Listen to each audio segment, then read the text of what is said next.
Maisha ilikuwa vipi wakati sasa unainukia kama kijana? Kama tunaelewa wale wanaoishi Mombasa. Maisha haikuwa rahisi, hata kusoma pia ni hivyo hivyo na bambanya. Mzazi anatafuta ili uweze kwenda kusoma. Hata masomo yangu ya university ni ile kung'ang'ana. Lakini chukua nilikuwa kijana mdogo sana. Bila shaka. Amenikuza, amenipa mwelekeo mpaka hapa niko hapa.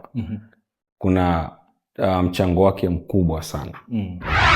Tunazidi kukaa na kupanga kuleta sheria zaidi ambazo zitaweza kufanya mji uwe ni mji wa kupendeza. Si kupendeza tu kwa watalii mpaka wawekezaji.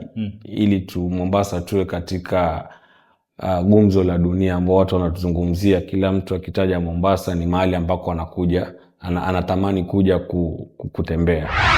Nataka kuhakikisha kimaliza huu muhula wa kwanza Gavana Abdulswamad Sharif Nassir niweze kuhakikisha karibu familia 11,000 zimeweza kupata hati miliki na wanajisikia wao ni wakazi wa Mombasa bila dhiki wala hofu ya kuwa watakuja kufurushwa wakati wowote. Why do you think people or Kenyans or watu Mombasa should vote for Governor Abdulswamad Sharif Nassir for the second term? For the second term? Kuna mengi sana.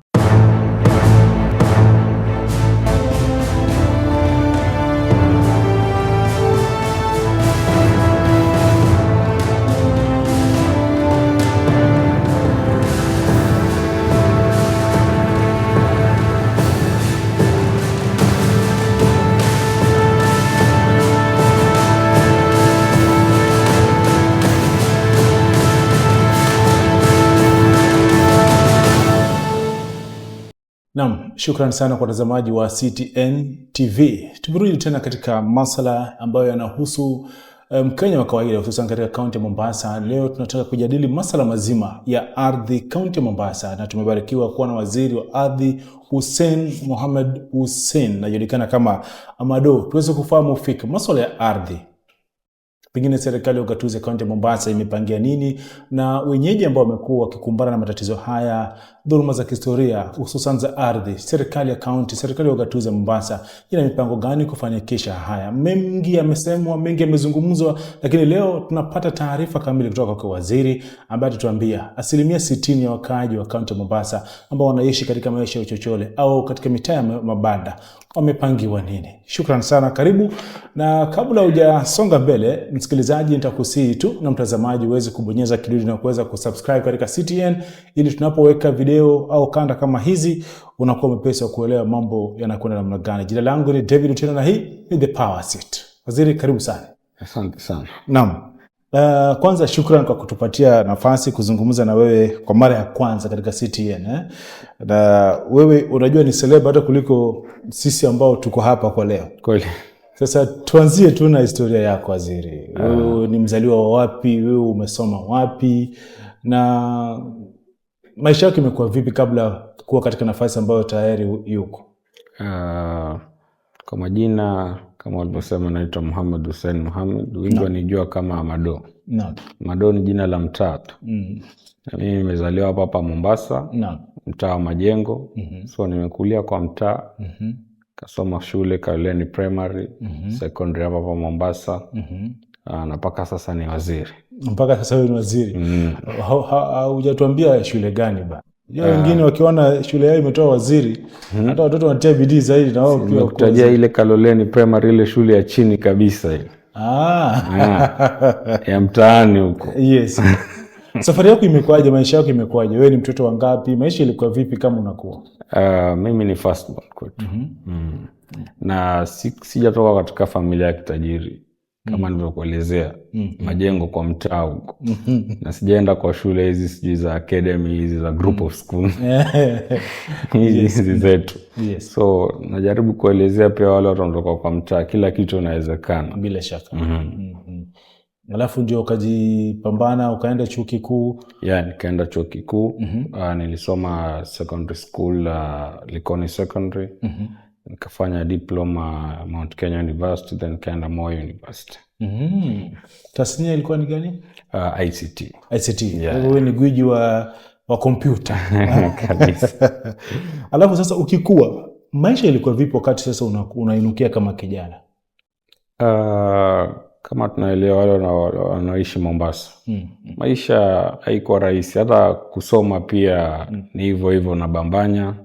Mzazi anatafuta ili uweze kwenda kusoma. Hata masomo yangu ya university ni ile kung'ang'ana tu. Alafu wakati wenu kulikuwa na help ama lazima mzazi alipe kila kitu? Mzazi lazima alipe. Naam.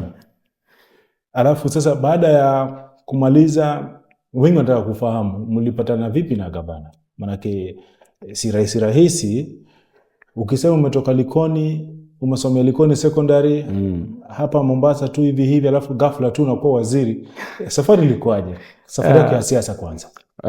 Safari ya siasa, sijui kama mimi ni mwanasiasa, lakini safari yangu ya kikazi. Bila shaka. Nilivyokuwa university, wajua sisi wanafunzi wa ICT tuna mambo mingi. Nafanya freelance hapa na pale. Mwanzo nilikuwa internship Municipal Council of Mombasa, at that time Kosi County Government. Yeah, then kulikuwa na hizi contract za IBC, nika apply hapo cause at that time ilikuwa IBC wanaenda digital, wanahitaji vijana ambao kidogo wanaelewa mambo ya digital ya computer. Nikafanya hapo, then katika kazi yangu ya freelance nikaenda nikamfanyia mbunge wa Mvita kazi. Nikapendezewa na kazi yangu, akaniambia mimi naomba uje ufanye kazi na mimi. Ulikuwa mwaka gani hiyo? Ilikuwa around 2014. Yeah. 2013 2014. Then nikaanza kufanya kazi naye kuanzia time hiyo as a minor clerk. Mwisho nikawa personal assistant. Sasa hii nimekuwa waziri wake. Alikuamini vipi? Manake na matumaini kwamba kabla wewe kujiunga naye alikuwa na baadhi ya wafanyikazi wake au watu ambao walikuwa wanaamini sana, lakini wewe ukatoka nje ukaingia mpaka kupewa nafasi kubwa sana kuwa msaidizi wake wa kipekee. Kuaminiwa ni kazi yako. Kama wewe ni mchapakazi na unajitolea kama kijana, then mtu atakuamini tu. Au kupitia changamoto za kwamba wewe umekuja na tayari ushanyakua nafasi zetu? Changamoto ziko, lakini sasa changamoto ndo maisha. Ukizikimbia yamaanisha hutaki kuishi. Lazima tupambane nazo, na hizo changamoto tumepambana nazo ndo tuko hapa tuliko sasa. Bila shaka. Gavana anashinda kiti cha ugavana mnamo Septemba. Tukishafanya uchaguzi, sijui kama wiki 2-3 hivi ndio uchaguzi wa gavana inakuwa, alafu anatangazwa kama gavana. 2023 mnatangazwa kama mawaziri. Kwanza ujumbe huu ulikuwa unafahamu kwamba gavana akishinda wakati ule akiwa mbunge utakuwa mojawapo mawaziri wake, ama huu ulikuja ghafla tu? Huo ulikuja ghafla tu. Kwa imani yake yeye aliona mimi kazi naweza, akanipa. Na mimi kwa imani yangu ile ambacho atakachonipa anajua uwezo wangu, kwa sababu yeye ndo amenikuza. Akinichukua nilikuwa kijana mdogo sana. Bila shaka. Amenikuza, amenipa mwelekeo mpaka hapa niko hapa. Kuna mchango wake mkubwa sana. Ulipokea huo ujumbe vipi wakati anasoma baraza lake la mawaziri, alafu unasikia jina Mohamed Hussein Mohamed kama waziri wa ardhi? Nilipokea kama binadamu mwingine tu, furaha tele. Au kuenda mahali ukaanza kugoogle sasa hii kazi sasa itafanyika vipi? What went into your mind the immediately when you had your name being mentioned? Kitu ilikuja kwa akili yangu ni kuwa kama gavana ameona mimi naweza, yamaanisha naweza. Kwa sababu amekuwa na mimi kwa miaka mingi. Na kama amenipa ili jukumu, ashanipima na anaona katika ile utendakazi wangu ni kitu ambacho ninaweza. So na mimi kwa ile imani yangu na kuaminiwa, nikajua ni kitu ninaweza na ninaendelea kuchapa kazi. Okay. After this information or this beautiful news to you and the family, who did you break it first to? Did you tell the parents? Did you tell your favorite? Ama uliamua tu kila mtu ashasikia mimi ni waziri, kesho nitafutiwe gari langu? Did I have to tell anyone? Because it was all over the news. Lakini familia maybe people saw it before myself. Kuna rafiki yako mmoja alikuwa ameanza kuipost lakini alitafuta picha yako ukivaa t-shirt akasema congratulations, tukashangaa kwani umeshinda bet. Lakini baadaye tukafahamu umechaguliwa kama waziri.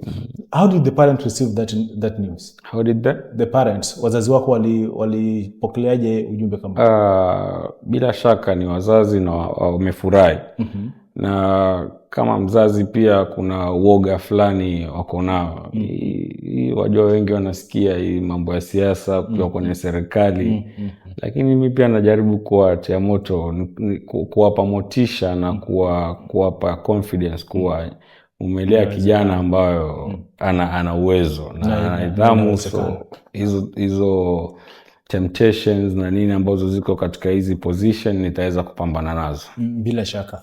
Nafikiri sasa tunataka tuvuke moja kwa moja tufahamu fika utendakazi wa nafasi yako kama waziri. Uliingia katika gatuzi hili la Mombasa ambalo wengi sana wanakumbwa na changamoto chungu nzima, hususan masuala ya ardhi. Na wakati ulichukua jukumu hili ilipata kama watu wengi sana wanaishi kama maskwota. Watu wengi sana wanaishi katika mitaa ya mabanda. Watu wengi ni watu ambao hawana uwezo wa kulipa ardhi. Wengine wanadai kwamba sisi tulizaliwa hapa, tumelelewa hapa, iweje leo unatuambia ardhi si yetu na tunafaa tufurushwe. Wakati uliingia katika safi kama waziri wa ardhi kaunti ya Mombasa, ni kipi ulisema kwamba unataka kufanikisha? Changamoto za ardhi ni nyingi. Niliona kuwa watu wengi wameishi katika ardhi ambazo si zao, nyingine ni za serikali. Na kitu ambacho kimekuwa changamoto kubwa ni watu hawaelewi. Mtu yaona amekuja akajenga na ameona mimi nimejenga hapa ni kwangu. Lakini sasa nchi iko na sheria. Na sheria za ardhi zinasema mwenye hati miliki ndo mwenye ardhi. Ndiyo. Lakini sasa mtu amejiona ameishi pale miaka mingi pia. Kumuondoa si sawa kiubinadamu. Ndiyo. Ndo maana tukakaa tukafikiria na gavana kwa hekima yake akaja na mbinu nyingi za kuweza kutatua hizi shida. Ndiyo. Ambao mojawapo ilikuwa ni ardhi fund. Ili tuweze kukaa, tuweze kufanya mazungumzo na wale wenye hati miliki. Ndiyo. Ili waweze kuachilia walipwe, alafu wale ambao wanakaa pale walipe polepole ili pia wao waweze kumiliki ardhi hapa. Mahali ambako wanakuita ni nyumbani. Na katika swala la kubuni kitita cha fedha mkahitaja jina Ardhi Fund. Kulingana na maelezo yako ni kwamba kufanikisha jamii kuweza kulipa ardhi japo kwa kiwango cha chini ama mdogo ili nao pia waweze kupata nafasi ya kumiliki hizi ardhi. Mpango huu ulilenga kufanikisha ajenda za gavana au mpango huu ulikuja kwa sababu ya wito wa jamii kwamba tunafurushwa kila mara, jamani tutafutiwe pale pa kukaa, na ikawa ni ngumu sana mambo kama haya kufanikishwa? Mbona kabuniwa Ardhi Fund? Wajua uongozi au uongozi mawe wala miti. Ni binadamu. Na ukiwa kwenye uongozi lengo lako kuu ni kutatua shida ambazo watu waliokupigia kura zinawakumba. Sasa katika fikra kuu na katika ajenda kuu ya gavana ni kuwa yeye amechaguliwa kuwa gavana ili maisha ya wana Mombasa yawe rahisi, yawe nafuu na yawe si ya dhiki. Na mojawapo tumegundua dhiki kubwa ya Mombasa ilikuwa ni masuala ya ardhi. Ndio maana tukabuni hii Ardhi Fund na mbinu nyingine badala nyingi ambazo zitaweza kutatua hii shida. Mpaka sasa tuko hapa tumeweza kujaribu kutatua shida za ardhi, hati miliki nyingi tumeweza kutoa. Na nyingine zaidi tutaweza kwenda kuzitoa. Katika mpango huu ni kwamba wananchi waweze kupata uhuru wa kumiliki ardhi na vile vile pia waweze kupata hatimiliki. Kufikia sasa mwatoa stakabadhi muhimu za kumiliki ardhi kama hatimiliki kwa wenyeji. Na kama ngapi? Paka sasa takriban zaidi ya 3,000 tumeweza kutoa. Yeah. Unaweza nisabia maeneo gani?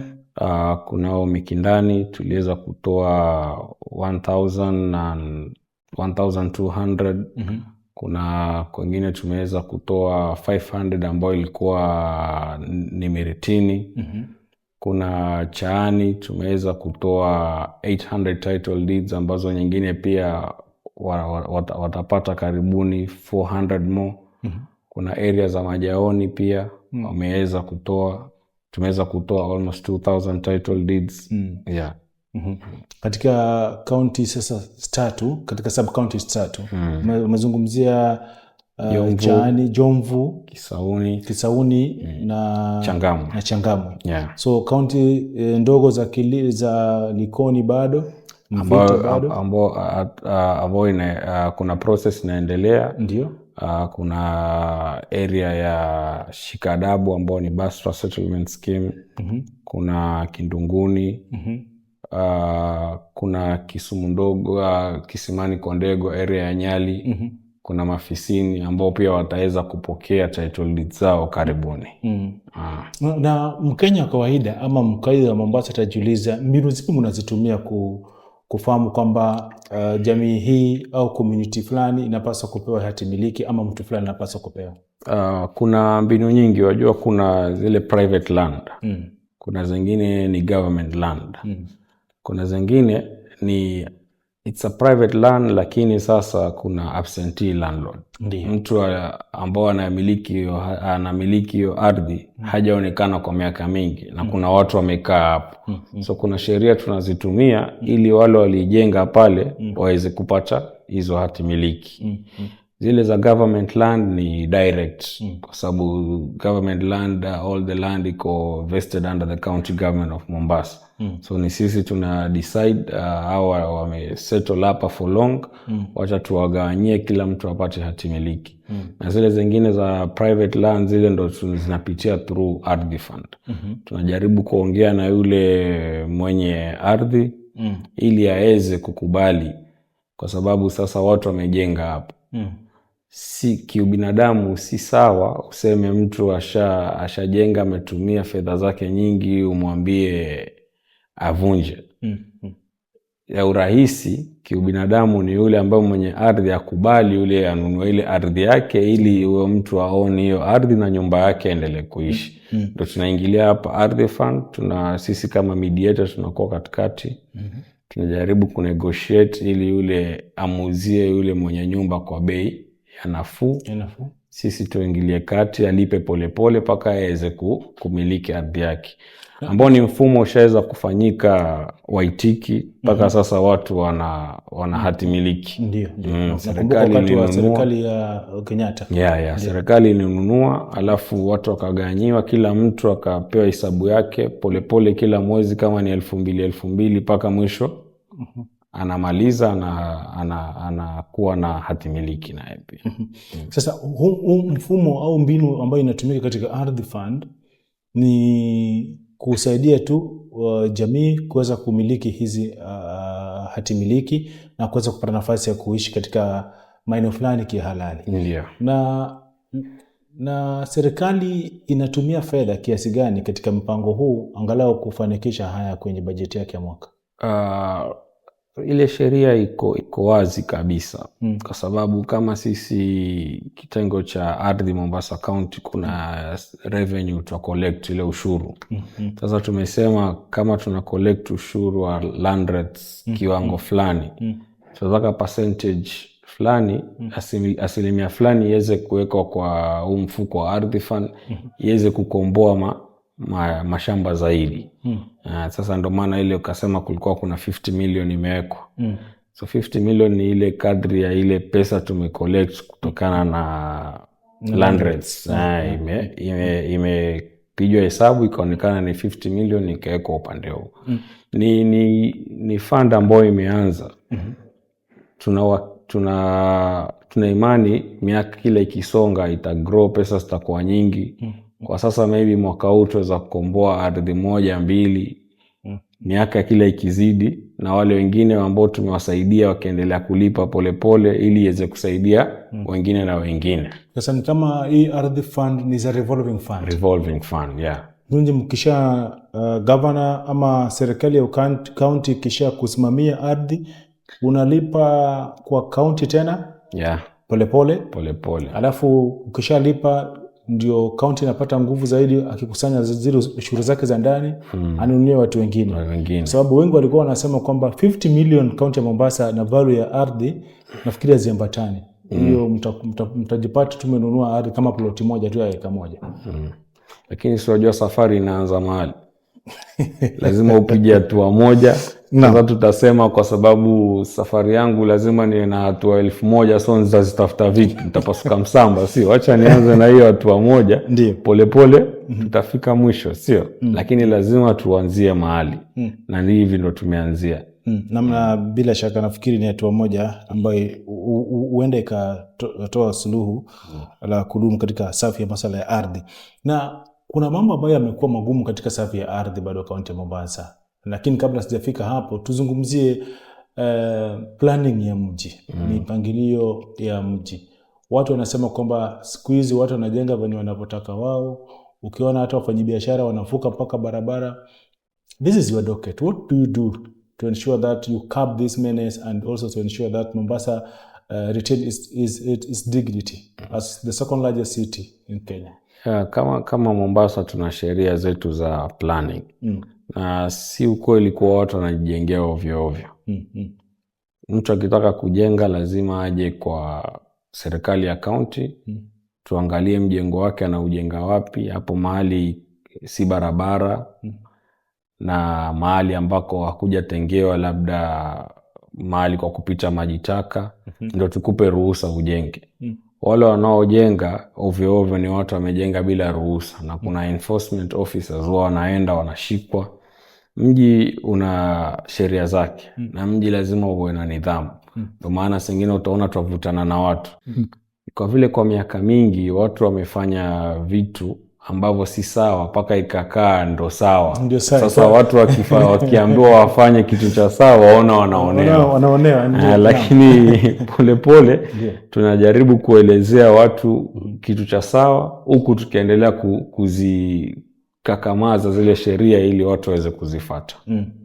So kwa hivyo unahakikishia mtu yote ambaye ana lengo la kuishi Mombasa ama yule mkaja Mombasa kwamba mipangilio ya mji inakwenda sawa sawa na jinsi sheria inayotaka. Mipangilio ya mji iko kabambe kabisa. Ndio. Kwa sababu tunataka mji wetu uwe mfano na mahali ambako watalii na wawekezaji waweze kushuka kwa wingi. Tumekuwa na muda mwingi ukivutana na wajenzi. Tulikuwa na kule Nyali. Kuna siku pia tulikuwa tunabomoa. Mara yetu ya kwanza kuona jumba linabomolewa na bomu hapa karibu na Makadara. Wagonjwa wetu wakapelekwa kila pali, na ukawa unasema kwamba pengine hawakufuata zile sheria na kanuni zisitajika kabla ya kujenga. Na wenyeji wakajitokeza wamesema kwamba walifuata zile kanuni. Wengine wakasema pengine hawa watu wakiruhusiwa wajenge ghorofa 8 wao wanakwenda mpaka 11. Hebu fafanua hapa, nini kinaendelea mpaka tunakuta kwamba kuna majengo yanajengwa kinyume na kanuni za ujenzi? Mji unaendelea kwa kasi. Na hii Kenya yetu tunaijua. Watu wengi wanapenda kukwepa sheria. Sasa katika ile ukiona tunavutana katika hizo changamoto za kazi, kuna wale wanaofuata sheria na kuna wale ambao wanaovunja sheria. Na sisi hatutoruhusu watu wavunje sheria kwa sababu tunataka mji wetu uendelee. Maendeleo tunayataka, lakini maendeleo yawe ya nidhamu. Hatuwezi kuacha ujenge nyumba wale utahatarisha maisha ya watu. Lazima ufuate zile sheria na kanuni tumeziweka kama county. Ili tuendelee kwa nidhamu na mji wewe ni kivutio kwa dunia yote. So, na niliona kanda ya video moja ya wakili mmoja anaitwa Munira, kama unamfahamu. Akisema kwamba the city planning is doing against the norm, ile culture ya county ya Mombasa. What do you have to say about this? Kwamba tulizoea kwamba kuna nyumba za Waswahili. Nakumbuka venye Majengo, wewe umeishi pale Majengo. Yeah. Sasa wewe utawala wako tunabomoa ile, tunajenga ile ya Singapore. Sasa anasema kwamba we are losing our identity. Niliona hiyo video nilioneshwa, lakini nikacheka kidogo. Kwa nini? Sikutaka kuweza kumjibu, lakini sasa basi mimi naomba turudi nyuma tuweze kuvaa mahando. Ndiyo. Kama itakuwa zile culture zetu bado tutaka tuzimaintain. Yes. Alikuwa tuvae suruale na mashati hapa. Tunavaa zile hando zile. Alafu tunaendelea na maisha, sio? Unasema hata turudi huko nyuma. Hata njia ya mawasiliano tuanze kuwasha moto sasa. Tuwashe moto ama tupige ngoma tukiwa na shida ama sio? Mji unaendelea, mambo yanabadilika. Tunakwenda na karne. Inevitable. Yeah. Tunakwenda na karne. Tunaenda na karne. Sasa siku nyingine mkimuona mwambie basi culture, turudi kwenye culture. Siku nyingine ukipiga video vaa hando, alafu uweze kurekodi hiyo video. Itakuwa kinyume na desturi ya dini yako. Waziri, tuseme kwamba miaka 5 umekuwepo katika kaunti ya Mombasa. Unasimamia nguzo muhimu sana katika ufanisi wa ugatuzi. Na kimasuala ya ardhi yamegatuliwa kwa asilimia kubwa sana. What is your plan for after 5 years of you being in power as the CEC for a land, Mombasa County? My plan and my dream is to see Mombasa changing in a better way, habitable city, so that watu waweze kuishi pia wajivunie mji wao. Okay. Na katika hii harakati ya kufanya hivyo, kuna profesa mmoja alisema kwamba unapotaka kufanya marekebisho au mabadiliko, mambo mengi yanakuwa na kuna ile hali ya kuvutana. Katoa mfano, mwanamke akitaka kujifungua analia sana, anapiga kelele na anasema hatataka tena kuzaa. Lakini baada ya kujifungua yeye ndio mpenzi wa karibu na yule mtoto wake. Sasa katika hali ya kuvutana na wenyeji na wapinzani pia, what do you want to achieve? Umesema kwamba you want to see Mombasa to be the city that everybody can want to be. Yeah. But we are still seeing a lot of things that are not even appealing to the eye. Katika hii harakati ya kuvutana huku na pale, what plan do you want to put in place to ensure that your dream is destined? Cha kwanza ni kuhakikisha mwanzo swala donda sugu la uskota limeisha. Kisha kila mtu anaishi Mombasa, anaishi kama mwenyeji na confidence kwa yeye ni mwenyeji wa hapo, kwa sababu ako na hati miliki na amejenga hapo na amewekeza hapo. Kicha pili, kuhakikisha pia mipango ya mji yako kabambe, tukishindana na zile nchi ziloendelea, kwa sababu huko ndo sote tunataka kufika. Yeah. Kuhakikisha pia hawa wanaojenga wasione vile wanavyofanya ni wamezoea kufanya kwa miaka mingi, wameona kuwa ni sawa. Hiyo si sawa. Tutavutana hivyo hivyo kibinadamu, na ni changamoto za kazi, lakini kitu cha sawa lazima kifanyike. Nikiondoka hapa labda saa hii watu wataniona mbaya, lakini kwa miaka inayokuja watakuja kunikumbuka kwa yale niliyowafanyia, ambayo uliweza kuwafanyia. Yeah. Kuna mambo ambayo yanaendelea. Rais anapiga upato masuala ya affordable housing, kufanikisha maisha sawa kulingana na katiba ibara ya 43 ambayo ina jukumu serikali kuweza kufanikisha yale ambayo yanaendelea. Pale soko la Majengo kuna vita. Nimepokea simu kama 3. Hawajui nini kinataka kufanyika pale. Wewe kama waziri, ni nini inaendelea katika soko la Majengo? Wanataka kujengewa affordable housing, wanataka kuboreshewa soko, ni kipi kinaendelea? Na kama county ni mnafanya nini kuhakikisha kwamba wale wanaopata kipato chao cha kila siku pale hawataathirika? Pale wanataka kuboreshewa soko, lakini pia serikali kuu wanataka katika kuboresha soko waongeze na makazi pale, ili watu waweze kupata nyumba za bei rahisi. Lakini tumefanya vikao na watu wa soko, wameelezewa na wao wakaeleza maoni yao, na sisi serikali tuko kwa niaba ya wananchi. Yale maoni yao tumeyachukua na tumeweza kufanya vile watakavyoridhia. Na katika harakati ya kukusanya maoni yao, walikuwa wanapendekeza nini? Wanapendekeza ili soko liboreshwe, na wao uoga wao mkuu ni kuwa soko likiboreshwa alafu nyumba zikijengwa, kuwa wale wanabiashara wengine hawataweza kurudi pale kufanya biashara. Lakini tumehakikishia kuwa nafasi zitakuwa nyingi, wao watarudi na hata kuongeza wanabiashara wengine pia waje wafanye biashara hapo. Nafasi itapatikana. Unajua ukiwaambia hivyo watakumbukwa na Pakistan, waliambiwa nyinyi nendeni mtarudi, lakini hawakurudi. Na nakumbuka hili swala pia ni gumzo katika mitaani. Katika wakati governor alikuwa katika katika kamati ya bunge la seneti, alihakikishia wale waliofurushwa kwamba iwapo atapewa 10% ya share zake, angalau atawatunuku. Na sijui kama waziri wa masuala haya 10% imeingia ama bado. Nyumba bado zinaendelea kujengwa na mazungumzo bado tunaendelea pamoja na wale wakaazi walioondolewa hapo awali. Mazungumzo sahihi yamefika kiwango ya kuwa nyumba zikiwa tayari mtaweza kulipa vipi, kwa sababu zile nyumba si bure. Tunaweza kuwa tunataka murudi, lakini sasa ikifika wakati wa kulipa itakuwaje? Lakini sasa tumezungumza na Affordable Housing Board, naona wameingilia kati, wakasema watasaidia ili wale wakaazi waweze kurejea kwa majumba yao. Watawalipia zile, alafu wao watalipa polepole kwa Affordable Housing Board. Kwa hivyo wamekubaliana mfumo wa TPS, Tenancy Purchase Scheme. Kwa hivyo hiyo itafanikiwa. Ni imani yetu, kwa sababu ni mazungumzo bado yanaendelea kati ya serikali ya kaunti ya Mombasa na serikali kuu. Kupitia kamati ya Affordable Housing. Ndio. Mara mwisho katika huo mkutano, pengine ukiangalia maneno, mambo inakuwa namna gani? Mambo yanaenda vizuri. Mara mwisho tukikutana na watu wa Buxton na wale wakazi waliotoka kitambo, tulikuwa nao hapo kwa hall na tumeelezea zile prices ambazo affordable housing wameziweka, kiwango ambacho wanafaa kulipa kila mwezi. Naona wengi wameridhia. Sasa ni hatua ya pili kuweza kuweka mikataba ya kisheria ili watu wakianza kulimanake, mwanzo ni mazungumzo, alafu tunaangalia mikataba ya kisheria ili iweze kuweka ile makubaliano yawe ni madhubuti, yasiweze kuwa na tashwishi, alafu ndo yaje mambo kama haya, watu walikubaliana alafu hawajarudi sijui nini vitu kama hivyo.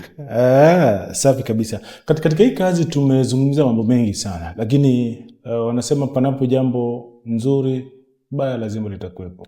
Changamoto zipi unakumbana nazo kama waziri, hususan ukiangalia kwamba docket ni kubwa sana na uwezo unao wa kuweza kufanikisha, lakini kuna yule mtu ataona haya ukiyafanya pengine ni kujipendekeza au kuhakikisha kwamba mtu fulani jina lake linazidi kupanda juu. What are the challenges in this docket, more so as we are aware of the land issues in Coast, most in Mombasa County? Changamoto kubwa ni siasa mbaya. Na wanasiasa wengine wamezoea kuhadaa wananchi. Wanajua mahali pengine wananchi hawaelewi vizuri, wanaleta propaganda ili kuharibu maendeleo ama mradi wowote ambao utaweza kufaidisha wananchi.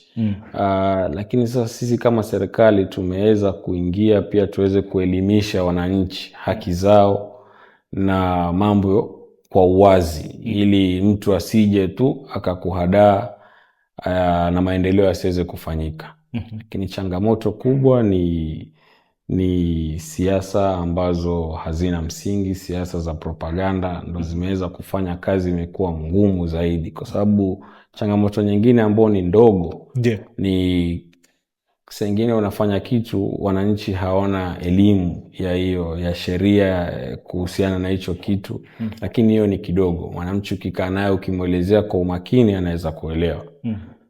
Kubwa ni hii ya watu ambao siasa duni kabisa. Na taratibu zipo unatumia kuhakikisha kwamba japo kuna changamoto, lakini ni sharti matakwa yako na sheria iweze kuwajibika? Kwa sababu sheria iko hapo. Sengine unaweza kusukumwa na kelele za watu na hisia. Lakini usipokuwa thabiti na ujue kuna sheria zafaa kufuatwa, unaweza kupelekwa na mawimbi na ukavunja sheria. Ndio. Lakini namshukuru Mungu amenisaidia mpaka sasa nimekuwa thabiti, kwa sababu baada hii kazi utakuja kuwa accountable. Alafu sasa hisia za watu na mawimbi ya watu hayatakuja kukusaidia hapo. Utakuwa uko peke yako sasa. Bila shaka. Wakenya, kuna wakati nikiwa kwenye radio, hata hivi majuzi kulikuwa na shida, nimesahau mtaa, lakini nilikuwa na katika huo mkutano. Kuna jamii fulani, nimesahau mtaa, lakini nikikumbuka nitakukumbusha. Lakini ulikuwa katika huo mkutano mwezi wa pili ukianza.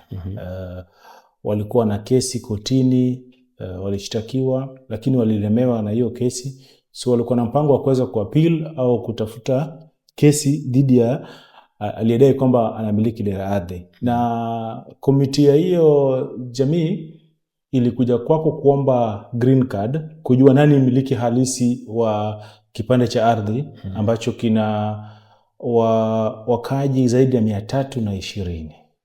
Lakini waliniambia kwamba hata kama wanabisha katika mlango ya nafasi yako, bado wameshindwa kupata taarifa kamili. Unaweza kuwakumbuka, and did you help them? Ni wengi wanakuja ambao wako na kesi kotini, wanakana umiliki wa ardhi kwa sababu wao ni wakazi hapo, wamejenga. Lakini wajua pia sisi binadamu sangine tuko in denial. Umefanya search ya kwanza, umeona miliki ni yeye.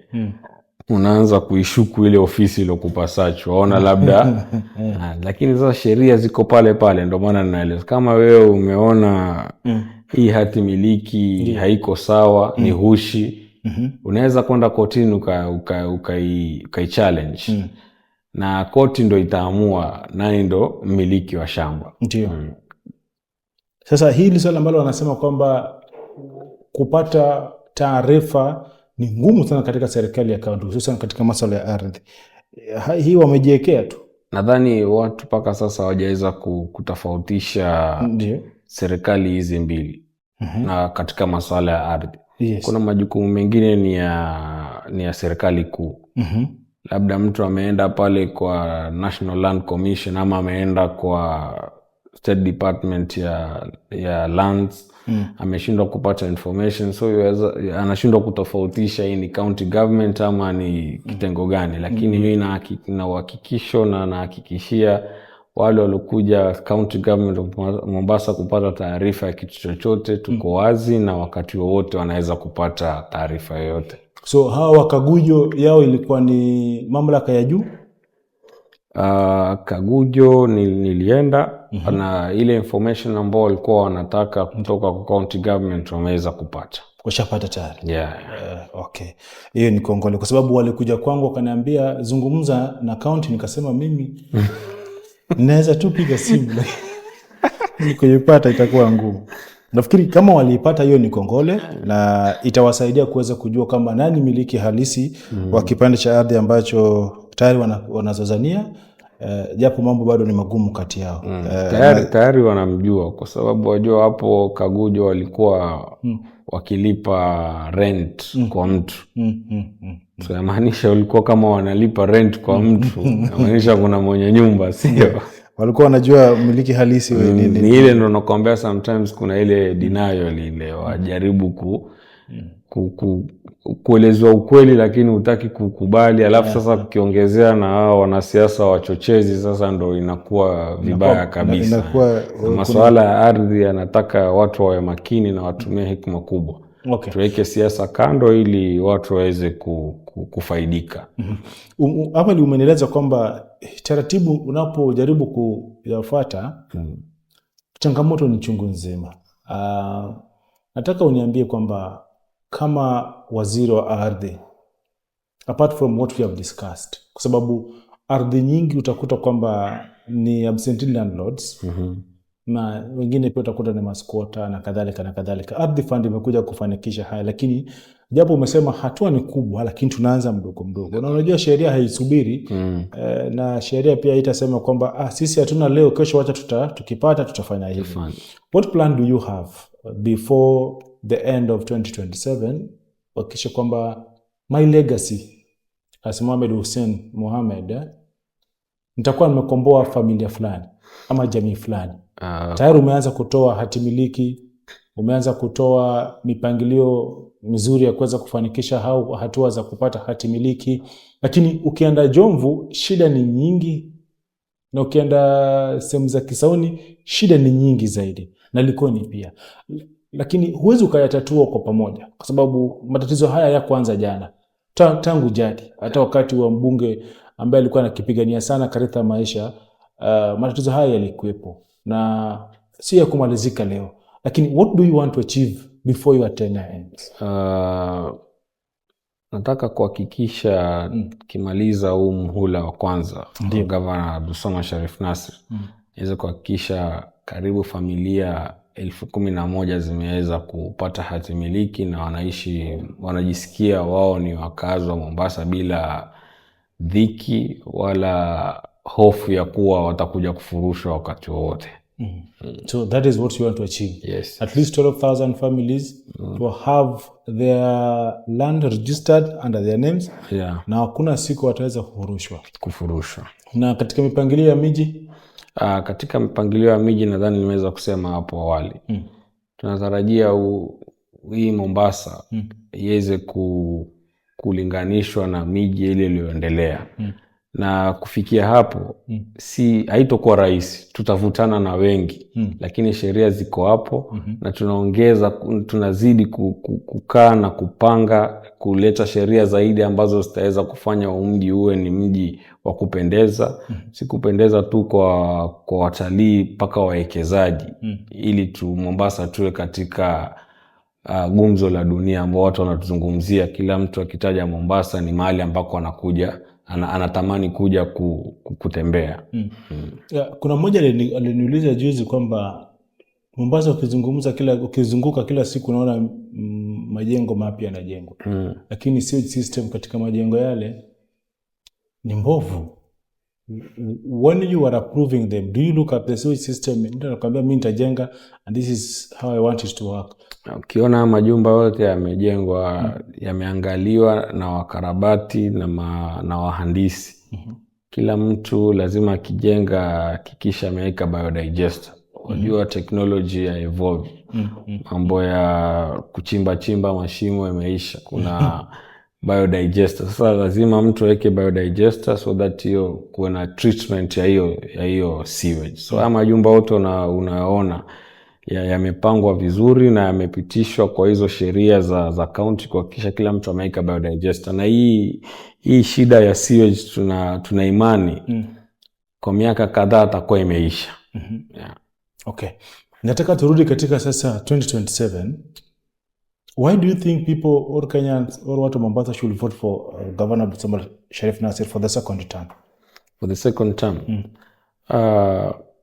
Kuna mengi sana. Nikizungumzia kuhusu upande wa ardhi, watu wengi wameweza kufaidika kwa hati miliki.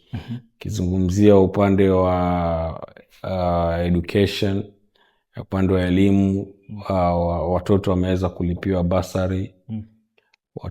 Walimu wameweza kuongezwa katika mashule yetu ya chekechea. Na pia watoto wanaweza kulishwa bure ndani ya shule za chekechea. Hata imeonyesha kuwa wanafunzi wameweza kuzidi kwa kiwango cha 1% kubwa. Tukizungumzia upande wa health, ameweza kujenga hospitali nyingi, ameweza kuongeza madaktari na manasi. Kuna mahali tuna malengo ya kufika na nina imani tutaweza kufika. Na wakiweza kumpigia kura kwa mara ya pili, mambo yatakuwa kabambe. Okay. Manake maswali mengi ningekuuliza lakini ya kuhusu kama masuala ya afya na hospitali, kwa sababu kuna hospitali moja inaitwa Joho pale Kisauni. Imesalia Mahame. lakini si mambo yako. Kama unaweza jibu kwa sababu ya hiyo. Hiyo tutamwacha waziri wa health. Afya aweze kujibu. Aweze kujibu. Ni sawa katika Lakini masuala yale mimi nitaeleza ni yale ambayo nimeyaona, na mimi kama mwana Mombasa. Ndio. Na wana Mombasa mwingine ambao wako na macho kama mimi. Wakitembea usiku wanaona mataa yanang'ara. Wakitembea mitaani wanaona barabara zinatengezwa. Ndio. Yeah. Na pia nataka niulize hili swali sababu nimeuliza hii nayo nimetumwa kuweza kuuliza. Katika CIDPN mipangilio yenu ya miaka 5, niulize waziri kwamba what have you achieved as the county government in the last CIDP that was formed 2023-2027? Can you give us the percentage that you've achieved? I cannot say the percentage, but kama nilivyoelezea, kama mtu wa Mombasa anaona vile vitu ambavyo vimeweza kufanya. Barabara zimetengezwa, mataa usiku yanawaka, watoto shule wanakula, basari zinalipwa, shule za chekechea zinaendelea kujengwa, hospitali yanaendelea kujengwa, wafanyikazi wanalipwa mshahara kwa wakati, madaktari wanaongezeka kuajiriwa. Hizo ndo mambo ambao wananchi wanafaa kufanyiwa. Na bila shaka kama unaishi Mombasa ni mambo ambao unayaona. Kwa mtazamo wako, unadhani kwamba serikali ya ugatuzi ilikuja kukomboa maisha ya wananchi wa kawaida ama ni mzigo kwa serikali kuu? Serikali ya ugatuzi ilikuja kukomboa mwananchi wa kawaida. Kwa nini? Kwa sababu shida hizi nyingi, nikizungumzia upande wangu wa ardhi. Ndio. Wakati huo waziri yuko Nairobi. Ukiwa na shida yako ya ardhi, hiyo safari ya kutoka hapa mpaka Nairobi uende ukamlilie waziri ili uweze kuja kusaidiwa, ilikuwa ni shida kubwa. Ndio maana mpaka sasa wana Mombasa we have historical land injustices, watu hawana hati miliki. Lakini sasa hii waziri ni mkazi wa hapo, gavana ni mkazi wa hapo, so zile shida ambazo ziko hapo anazielewa. Okay. Nataka tutamatishe. Nafikiri tumefahamu mengi ambayo hatukuwa tunayajua kupitia mahojiano hapa ya moja kwa moja katika The Power Seat na waziri wa ardhi Mohamed Hussein Mohamed, anajulikana kama Amado. Nitakupa nafasi uniambie kwa nini walikuita Amado. Manake Mohamed siku zote nikicheza nao mpira walikuwa wanaitwa Modi. Mbona walikuongeza Amado, utatuambia. Na tumesema mengi ambayo waziri ameguzia kwamba tayari kuna hati miliki ambazo zimeweza kupeanwa katika sub-counties 3, sub-county ya Changamwe, sub-county ya Jomvu na vile vile pia ya Kisauni kama sijakosea. Na amesema kwamba mipangilio hii ama mpango huu unaendelea katika sub-counties zingine 3 ambazo zimesalia. Ameguzia Likoni, ameguzia county ndogo ya Nyali na vile vile pia Mvita. Katika masuala ya majengo kuporomoka, amesema sheria ipo na nishati iweze kufuatwa pamoja na kanuni zake. Sina mengi ya kuweza kusema waziri, lakini nitakusii tu tutakapokuhitaji tena, maana mambo mengi yanachipuka na tukijadili na wewe, nafikiri Mkenya wa kawaida na mkaji wa eneo hili anapata nafasi ya kuweza kuyafahamu. Kutumia hii kamera yako hii, kauli yako ya mwisho na kumpa matumaini mkaji wa Mombasa katika hizi siku ambazo zimesalia kabla ya uchaguzi mkuu. Nataka umpe matumaini na kauli yako ya mwisho kutumia hii kamera. Mimi napeana wasia kwa wana Mombasa wenzangu. Mombasa ni yetu na sisi ndo tutaishi hapa. Kila jambo tunaloenda kulifanya tuhakikishe linajenga nchi yetu, linajenga kaunti yetu ili tuweze kuendelea kusonga mbele kwa pamoja. Amani ni muhimu ili maendeleo yaweze kupatikana. Okay. Shukrani sana. Jina langu ni David na hii imekuwa The Power Seat.